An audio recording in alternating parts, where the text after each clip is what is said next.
Hey guys, so today is December the 16th. In exactly four and a half hours, I'll be watching Star Wars The Force Awakens at a midnight screening in Parramatta.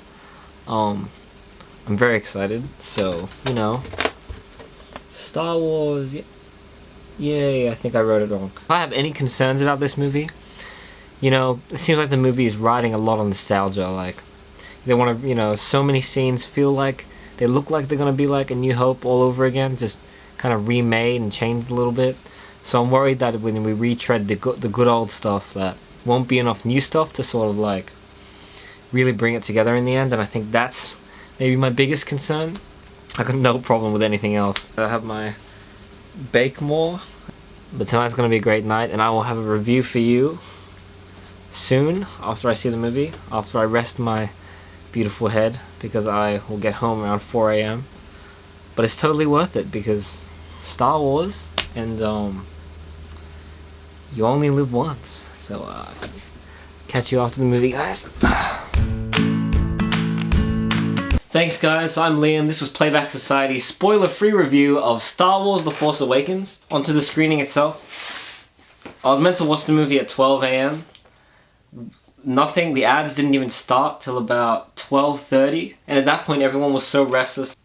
There was a selfie competition, there were kids, they were fighting with lightsabers, which was awesome. Everyone was cheering them on. People joined in, so it became like a huge affray. The amount of advertisements were ridiculous. I think there were about 20 to 30 ads for everything that wasn't relevant to a movie. Review, there is nothing that I could say about this movie, anything about the story, anything real about the characters, without even being remotely a spoiler. And that's actually really good, because you gotta say, Disney, J.J. Abrams, they did a great job with the marketing of this movie. You walk into this movie and you don't know anything about it. Like, as soon as, those credits that roll at the beginning of the movie telling you the story? That was probably the first indication of any plot I'd ever gotten, and once I read it I was like, wow, this makes a lot of sense, this is a good direction, I really like where they're taking this. You get straight into meeting these new characters, and every introduction to every new character, every familiar place, everything is done in a very respectable but also a new way. If we were talking about the Millennium Falcon, we all know it's in the movie, and the way it's introduced is so beautiful, it's so nice, it's funny as well. And I think what the movie does really well is balance the new and the old. My biggest concern was that nostalgic factor, the fact that, J.J. Abrams wants to reach out to this old crowd of fans, the people that loved the first movie, A New Hope, from 1977, so 38 years ago. And it's pretty obvious that we didn't really get a good Star Wars movie in this century. So in the 21st century we had no good Star Wars movies.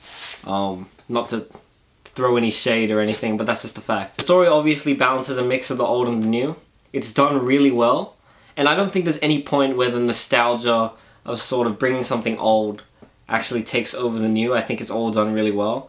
Probably the biggest way that's done is because, let's say there was a scene that was very pivotal in sort of the old movies.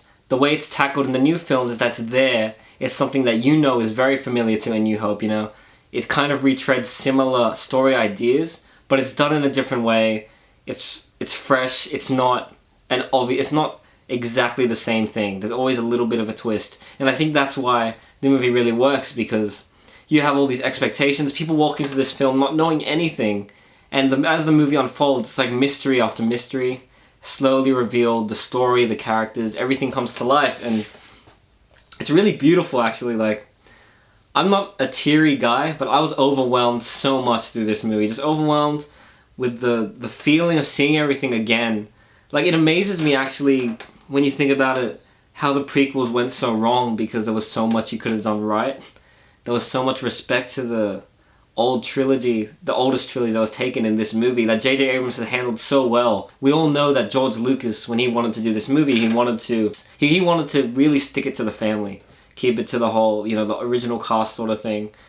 And that's the kind of trilogy in the future he wanted to go for.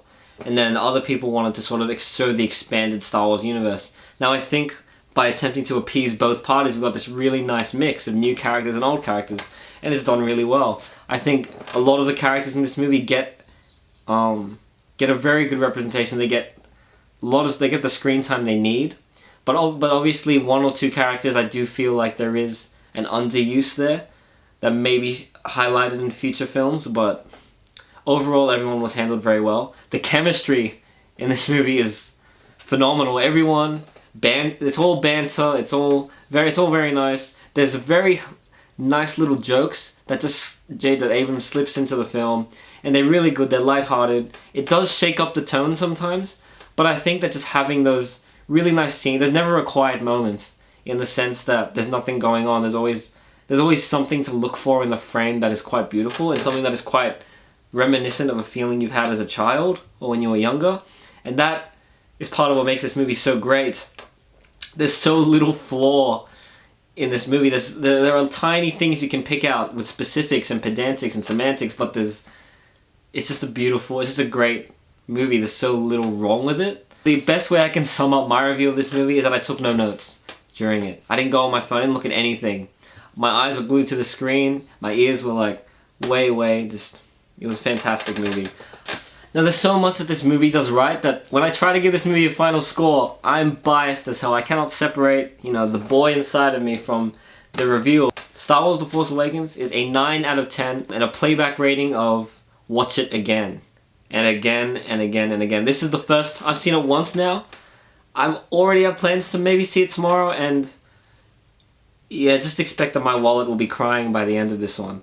As for the future of this franchise, I don't know. I really love J.J. Abrams' take on this film. I really love what he did with it. And I know that the rest of the directors taking it on, Rian Johnson and Colin Trevorrow, they've got their skills. Rian Johnson has Looper, Colin Trevorrow has Jurassic World. Even though I hated Jurassic World, but part of me is a little sad that Abrams doesn't get to take the movie further. Like, he only got his one shot. And I know that the fact that he has that one shot's amazing, but he did such a good job that it may end up being that I love The Force Awakens the most just because of the tone it took, and that the other directors have their own sort of specific way they want to approach it. And that, to me, might mean that, J.J. Abrams ends up being the best of the trilogy. And I know this is obviously very early to say that. A full review with spoilers and shenanigans and speculation will be up in the next few days. Yeah, like, comment, subscribe. Tell us what you thought. Did you think Star Wars was the movie we wanted? Do you think Star Wars was more than we deserved? Do you think this wipes away the crap of the prequel trilogies? Tell me what you think, because I would love to hear it, and I absolutely would love to argue with someone if you didn't like this movie. This is Liam from Playback Society, signing out.